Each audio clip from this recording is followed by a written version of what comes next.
Democrats and Republicans from Colorado's congressional delegation are condemning political violence tonight.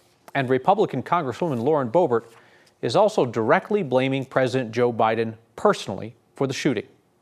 I believe that much of the rhetoric from the left has escalated to this moment.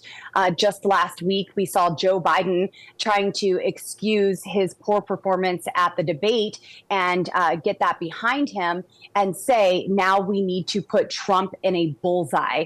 I'd like to clarify what you just said. Do you believe that President Joe Biden bears any responsibility for what happened today, or does the responsibility for the shooting lie with the shooter?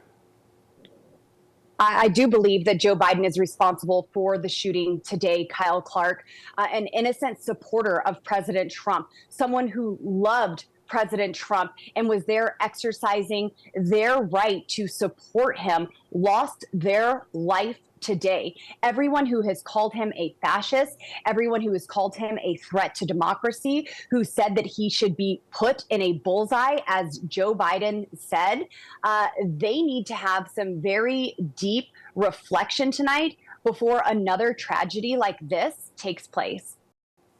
As for reflection, this is unquestionably a time of incredibly heated rhetoric.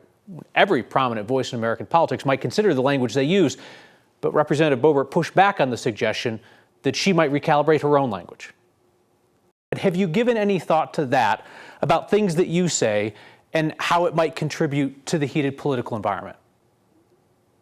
Kyle, nothing I have ever said is invited violence. I am not calling for the death of someone. I'm not telling people who follow me to put another political opponent in a bullseye.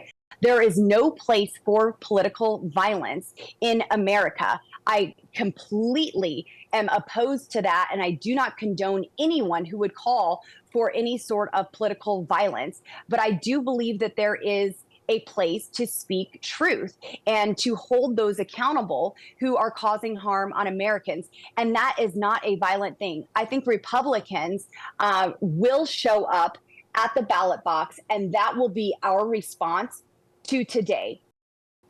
My full conversation with Congresswoman Lauren Boebert about the events of the day, as well as social media posts provided by other political leaders in our state, are on 9news.com and the 9 News app. We'll have more on the attempted assassination of Donald Trump coming up in this newscast.